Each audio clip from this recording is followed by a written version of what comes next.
He was the most popular kid in school, and she was the shy new girl with a stutter. He thought it was hilarious, a perfect target for his jokes.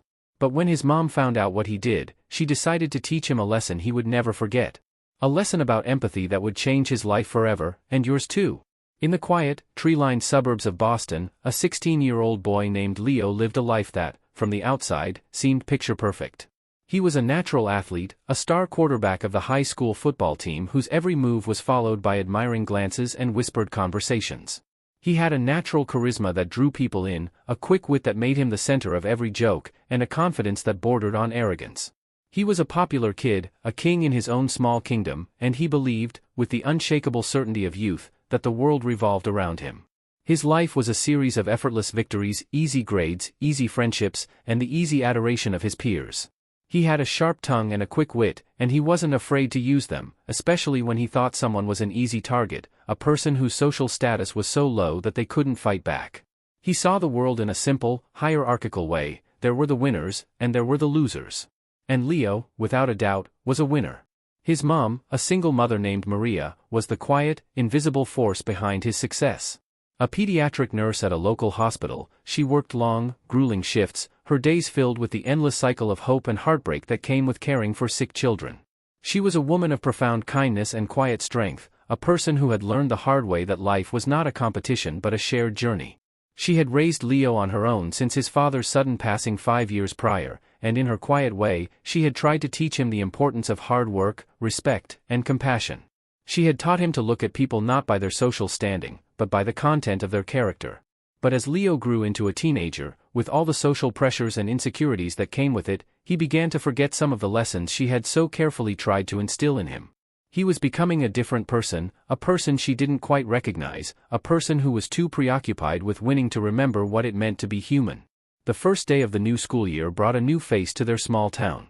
Her name was Lily. She was a shy, quiet girl with kind, sad eyes and a crippling secret: she had a severe stutter. Her family had recently moved from a small town in the Midwest, a place where she had been known, where people had learned to be patient with her. But in a new, unfamiliar world, her stutter was not just a disability, it was a mark of her difference, a beacon that set her apart from everyone else. The first time she was called on in class, the silence in the room became a physical presence, a heavy cloak that seemed to press down on her. She stood frozen, a torrent of words stuck in her throat. The seconds stretched into an eternity as she struggled to form a single sentence. Her mouth opened, and only a soft, hissing sound came out. Some of the students, uncomfortable with the silence, looked away, their faces a mask of feigned ignorance. Others, less kind, began to snicker. And at the back of the classroom, Leo, with his usual bravado, mimicked her, a cruel, mocking caricature of her struggle. His friends, ever loyal to their king, erupted in laughter. Lily's face, already pale with anxiety, turned a fiery red, and tears welled up in her eyes as she sank into her chair, a new pariah in a school full of strangers. She felt a profound, aching loneliness, a sense of isolation so deep it felt like a physical pain. Leo's friend slapped him on the back. "Dude, that was hilarious," one of them said, a wide grin on his face. "You got her good." Leo felt a fleeting sense of victory. He had made people laugh. He had proven his dominance. He never once thought about the girl who was now silently weeping at her desk. He didn't think about the pain he had caused. He just thought about the laughter, about the way he had once again asserted his power over someone else. He was the king of the school, and he had just reminded everyone of that fact. That night, Leo came home, a triumphant grin still plastered on his face. He threw his football on the couch and sauntered into the kitchen where his mom was making dinner. "Guess what, Mom," he said, a note of self-satisfaction in his voice. "There's this new girl at school, and she has a stutter. You should have seen her. The teacher called on her, and she just froze. It was so funny. Everyone was cracking up." Maria stopped what she was doing.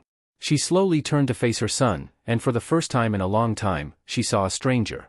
She saw a boy who had become arrogant, who had become cruel, who had forgotten the lessons she had so carefully tried to teach him. She felt a profound sense of disappointment, a deep ache in her heart that felt like a physical pain. "Leo," she said, her voice soft but firm, the kind of voice that demanded attention. "That's not funny. That's cruel. Do you have any idea how much courage it takes for her to even try to speak? Do you have any idea how much pain you caused her?" Leo shrugged, his bravado still intact. "Mom, it was just a joke. It's not a big deal. You're making a big deal out of nothing." "It's a very big deal," Maria said, her voice rising slightly, her eyes filled with a quiet, unyielding fury. You laughed at her pain. You made her feel worthless. You humiliated her in front of an entire class. That is not who I raised you to be. That is not the man your father would have been proud of. Leo's face hardened. He was not used to being challenged, especially not by his mom. He was used to getting his way, to having his actions go unquestioned. Mom, please. Don't be so dramatic. It's just a joke. He walked away, leaving her standing alone in the kitchen, the words hanging in the air like a physical weight. Maria took a deep breath. She knew that simply lecturing him wouldn't work. He was a teenager, and he was too wrapped up in his own world of popularity and social status. He was so insulated by his popularity that he couldn't see the world through anyone else's eyes.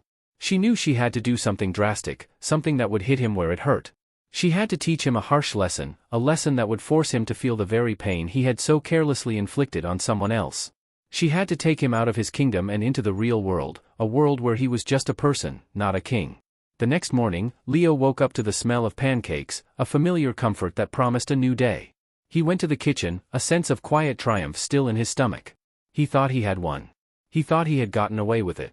But as he sat down at the table, his mom slid a small, sealed envelope across the table. I want you to take this to the post office, she said. It's a very important document. It has to be sent out today. It's on the other side of town. The one on Beacon Street. Leo groaned. Mom, I have practice. Can't you do it? No, Maria said firmly, her voice leaving no room for argument. I have to work. You're the one who is going to do it. You have to take a bus there, and you have to do it by yourself. No rides from your friends, no taxis. And you can't use your phone to look up directions. You have to ask people for help. I'm taking your phone for the day. Leo looked at her, stunned. He was used to his life of effortless convenience. He was used to his phone, his friends, his car. The idea of being alone, of being forced to ask for help, was a foreign and deeply unsettling concept. He felt a wave of panic, a sense of dread that he had never felt before. He was Leo, the confident one. He didn't ask for help, he gave orders. He grumbled and complained, but he had no choice. He walked to the bus stop, a sense of growing anxiety in his stomach. He was a king in his own kingdom, but outside of that kingdom, he was just a kid with a bus ticket. He got on the bus, and as the bus rumbled through the city, he began to feel a sense of unease. He didn't know where he was going. He didn't know how to get to the post office. He felt lost and vulnerable, a small, insignificant figure in a sea of strangers. He got off at a busy intersection in the middle of a downtown district and stood there, a profound sense of loneliness washing over him. He knew he had to ask for help, but he couldn't bring himself to do it. He was Leo, the confident one, the popular one. He didn't ask for help, he gave orders. But as the minutes ticked by, and he got more and more lost, he knew he had to do it. He walked up to a man in a business suit who was hurrying past him, his face a mask of preoccupied efficiency. Excuse me, he said, his voice trembling slightly. Can you tell me how to get to the post office on Beacon Street? The man, with a quick, dismissive glance, shook his head and walked away without breaking stride. Leo felt a hot flush of shame creep up his neck. He walked up to another person, a woman with a baby carriage, a harried look on her face. Can you help me? He asked. The woman, with a tired smile, simply pointed in a vague direction and said, I think it's that way, her eyes already moving on to something else. Leo felt a profound sense of loneliness, a deep sense of vulnerability. He felt what it was like to be unseen, to be a person who was not worth a moment of someone's time, a person whose needs were invisible to the world. He felt a fraction of what Lily must have felt every single day. He walked in the direction she pointed, but he was still lost. He felt a sense of growing despair, a feeling that he had never experienced before. He was the one who always had the answers, the one who was always in control. He was not used to feeling this helpless. He tried to ask a few more people, a few more strangers, but the response was always the same, a quick, dismissive glance, a vague answer, a polite but firm rejection. He felt as though he were a ghost in a city full of people, a person who was not worth a second glance. The sun was getting low in the sky, and a cold wind was beginning to pick up. He was tired, hungry, and profoundly lost. He was no longer the king of his high school, he was just a boy who was lost and alone in a big city. Finally, after what felt like an eternity, he saw a police officer directing traffic. He took a deep breath and walked up to him, a sense of nervous dread in his stomach. He was a teenager, and he was conditioned to see police officers as figures of authority, as people to be avoided. But in his desperation, he knew he had no other choice. Sir, he said, his voice still trembling. Can you please help me? I'm trying to get to the post office on Beacon Street, and I'm completely lost. I don't have my phone. The police officer, a kind-faced man with a patient expression, looked at him with a gentle, patient expression. He didn't laugh. He didn't mock him. He didn't dismiss him. He simply took out his phone, looked up the directions, and gave them to him, a clear and precise map to his destination. He even told him which bus to take and what stop to get off on. "You're not far now, kid," he said with a reassuring smile. "Just a few more blocks." Leo felt a profound sense of relief, a wave of gratitude that he had never felt before. He had been seen. He had been helped. He had been treated with dignity. He was no longer invisible. He was no longer lost. He finally arrived at the post office, his heart pounding in his chest. He was exhausted, but he had done it. He had completed the task his mom had given him. He handed the envelope to the postal worker, a kind, elderly woman with a warm smile. As he walked out of the post office, a profound, life-changing realization hit him. He had been lost. He had been confused. He had been a stranger in a strange city.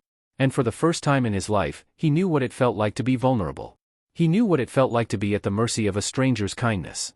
He knew what it felt like to need help. He knew what it felt like to be Lily. He had mocked her for her vulnerability, and his mom had forced him to experience his own. He had laughed at her struggle, and his mom had forced him to feel the exact same struggle. He had humiliated her, and his mom had, in her quiet, powerful way, humiliated him. And in that moment, in the setting sun, on a busy street in a city he didn't know, he realized that his mom's lesson was not about punishment, but about a gift, the gift of empathy. When he got home, his mom was waiting for him.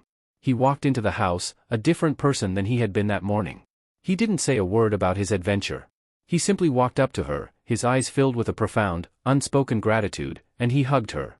"Thank you, Mom," he whispered, his voice thick with emotion. "Thank you for that lesson. I get it now. I'm so sorry." Maria hugged him back, a silent understanding passing between them. She knew that he had learned the lesson she had wanted him to learn. He had learned what it felt like to be unseen, what it felt like to be vulnerable, what it felt like to need help. He had learned the meaning of empathy. The next day at school, Leo was a different person. He walked into class, and he saw Lily sitting at her desk, her head down, a silent, invisible figure in a room full of people. He walked up to her desk, and he sat down next to her. The class, with its usual chatter and chaos, fell silent. They watched him, confused. Leo, the star quarterback, was sitting next to the new girl with a stutter. He looked at her, and he saw not a joke, but a person. He saw a girl who was brave, a girl who was strong, a girl who was fighting a battle he knew nothing about. He took a deep breath, and he said, "Hi. I'm Leo. I'm so sorry for what I did yesterday. It was wrong. I was wrong. I was a jerk. I hope you can forgive me." Lily looked up at him, her eyes wide with surprise. She didn't say anything. She couldn't. But she looked at him, and she saw not an enemy, but a friend. She saw a boy who had made a mistake, and who had the courage to apologize. She smiled, and in that simple, beautiful gesture, she forgave him. From that day on, Leo became a quiet, unwavering protector of Lily. He sat with her at lunch, he walked with her in the hallways, and he never, ever let anyone make fun of her again. He had learned a hard lesson, a lesson that would change his life forever. He had learned that true strength is not in a quick wit or a sharp tongue, but in the quiet, profound power of kindness. He had learned that sometimes, the most important lessons in life are the ones that are not taught in a classroom, but in a journey to a post office, and in the profound, silent lesson of a stranger's kindness. This story is a powerful reminder that you never know what someone is going through. It's a reminder that a simple act of cruelty can cause unimaginable pain, and a simple act of kindness can change a person's life forever. If this story touched your heart, share it with someone who needs to be reminded of the power of empathy. Like and subscribe for more stories that will change your perspective and remind you that sometimes, the most important lessons are the ones you never expect to learn.